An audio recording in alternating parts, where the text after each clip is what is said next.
Assalamualaikum warahmatullahi wabarakatuh. Salam sejahtera bagi kita semua. Selamat sore yang terhormat kepada Ibu Laili Bariro selaku dosen mata kuliah pengantar ilmu politik. Di sini saya Putri Faradila Safitri dan rekan saya Dewa Kurnia Hendrawan akan membahas tentang konflik dan proses politik dalam buku Memahami Ilmu Politik pada bab 9 karya Ramlan Surbakti. Konflik di dalam ilmu sosial biasanya dikenal dengan dua pendekatan yang saling bertentangan untuk memandang masyarakat. Kedua pendekatan ini meliputi pendekatan struktural fungsional dan pendekatan struktural konflik.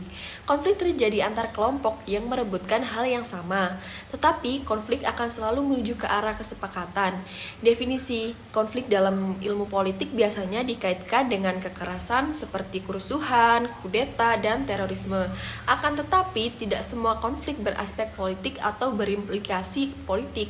Ada sejumlah konflik yang dari sifatnya beraspek politik karena langsung melibatkan lembaga politik dan pemerintahan. Konflik politik dirumuskan secara longgar sebagai perbedaan pendapat, persaingan, serta pertentangan di antara sejumlah individu, kelompok, atau organisasi dalam upaya mendapatkan atau mempertahankan sumber dari keputusan yang dibuat dan dilaksanakan pemerintah representatif. Penyebab konflik politik itu mencangkup kemajuan horizontal dan kemajemukan vertikal. Kemajemukan horizontal kultural dapat menyebabkan konflik karena masih identitas dan karakteristik budaya dari ancaman kultur lain. Kemajemukan horizontal sosial dapat menimbulkan konflik karena masing-masing kelompok yang berdasarkan pekerjaan, profesi, dan tempat tinggal tersebut memiliki kepentingan yang berbeda bahkan saling bertentangan. Kemajemukan vertikal merupakan struktur masyarakat yang terpolarisasikan menurut pemilikan, kekayaan, kepengetahuan, dan kekuasaan. Konflik terjadi jika ada pihak yang bersama diperlakukan tidak adil. Perbedaan kepentingan karena kemajemukan vertikal dan horizontal merupakan kondisi yang harus ada bagi timbulnya konflik. Tetapi perbedaan kepentingan itu bukan kondisi yang memadai untuk menimbulkan konflik. Di sini saya akan membahas tentang tipe-tipe konflik. Konflik dikelompokkan menjadi kedua tipe yang meliputi konflik positif dan konflik negatif. Konflik positif merupakan konflik yang bukan mengancam ekstensi sistem politik yang biasanya disalurkan lewat mekanisme penyelesaian konflik yang disepakati bersama dalam konstitusi. Mekanisme yang dimaksud ialah lembaga-lembaga demokrasi seperti partai politik, badan-badan perwakilan rakyat, pengadilan pemerintahan, pers, dan forum-forum terbuka lainnya. Konflik negatif merupakan konflik yang dapat mengancam ekstensi sistem politik yang biasanya disalurkan melalui cara non-konstitusional seperti kudeta, separatisme, terorisme, dan revolusi. Di sini saya akan membahas tentang struktur konflik. Menurut Paul Kohn, situasi konflik pada dasarnya dibedakan menjadi konflik menang-kalah dan konflik menang-menang konflik. Menang-menang kalah merupakan situasi konflik yang bersifat antagonistik sehingga tidak memungkinkan tercapainya suatu kompromi di antara pihak yang terlibat konflik. Menang-menang merupakan suatu situasi konflik dalam mana pihak-pihak yang terlibat dalam konflik masih mungkin untuk mengadakan kompromi dan bekerja sama. Selanjutnya akan disampaikan oleh rekan saya Dewa. Silahkan untuk rekan Dewa. Terima kasih. Assalamualaikum warahmatullahi wabarakatuh. Perkenalkan, nama saya Dewa Kurnia Hendrawan.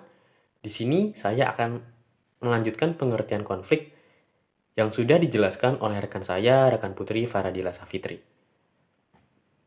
Di sini yang pertama saya ingin menjelaskan apa itu tujuan konflik. Secara umum ada dua tujuan dasar setiap konflik, yakni mendapatkan dan mempertahankan sumber-sumber. Tujuan konflik untuk mendapatkan sumber-sumber merupakan ciri manusia yang hidup dalam bermasyarakat, karena manusia memerlukan sumber-sumber tertentu untuk dapat hidup secara layak dan terhormat. Lalu, tujuan konflik untuk mempertahankan sumber-sumber yang selama ini sudah dimiliki merupakan kecenderungan hidup manusia. Tujuan mempertahankan diri tidak menjadi monopoli manusia saja, karena binatang pun memiliki watak untuk berupaya mempertahankan diri. Lalu, perbedaan tujuan konflik ini merupakan perbedaan yang bersifat analitis. Sebab dalam kenyataannya jarang terjadi konflik yang bertujuan mendapatkan atau mempertahankan saja. Yang sering terjadi berupa perpaduan keduanya. Lalu juga ada konflik dan proses politik.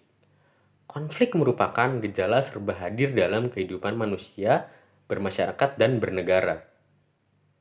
Sementara itu, salah satu dimensi penting proses politik ialah penyelesaian konflik yang melibatkan pemerintah. Proses penyelesaian konflik yang tak bersifat kekerasan dibagi menjadi 3 tahap. Adapun ketiga tahap ini meliputi tahap politisasi dan atau koalisi, tahap pembuatan keputusan, dan tahap pelaksanaan dan integrasi. Apabila dalam bermasyarakat terdapat konflik politik di antara berbagai pihak, dengan segala motivasi yang mendorongnya, masing-masing pihak akan berupaya merumuskan dan mengajukan tuntutan kepada pemerintahan selaku pembuat dan pelaksana keputusan politik. Agar tuntutan mendapat perhatian dari pemerintah, para kontestan akan berusaha mengadakan politisasi, yang artinya memasyarakatkan tuntutannya melalui berbagai media, bisa media komunikasi, sehingga menjadi isu politik. Dengan kata lain, menjadi bahan pembicaraan baik di kalangan pengemuka pendapat atau opinion leader maupun di kalangan pemerintah. Lalu, kesimpulan menurut dari pandangan ini, kegiatan untuk mempengaruhi proses perumusan dan pelaksanaan kebijakan itu umum, merupakan upaya untuk mendapatkan atau mempertahankan nilai-nilai. Sering terjadi perbedaan pendapat, perdebatan, persaingan, bahkan pertentangan yang bersifat fisik di antara berbagai pihak. Lalu dalam pandangan ini ada benarnya, sebab konflik merupakan gejala yang serba hadir dalam bermasyarakat, termasuk proses politik. Selain itu juga, konflik merupakan gejala yang melekat dalam proses politik. Hal itu disebabkan selain konflik konsensus, kerjasama dan integrasi juga terjadi dalam hampir semua proses politik. Perbedaan pendapat, perdebatan, persaingan, dan pertentangan untuk mendapatkan dan mempertahankan nilai-nilai itu justru diselesaikan melalui proses dialog atau melalui kesepakatan dalam bentuk keputusan politik yang merupakan pembagian dan penjatahan nilai-nilai. Lalu, kelemahan lain dari konseptualisasi ini ialah konflik. Apabila konflik-konflik yang disebutkan belakangan ini berkaitan dengan pemerintah atau diselesaikan melalui proses politik, konflik-konflik yang semula tidak berdimensi politik berkembang menjadi konflik politik. Mungkin itu saja yang bisa kami sampaikan. Kurang lebihnya mohon maaf. Assalamualaikum warahmatullahi wabarakatuh.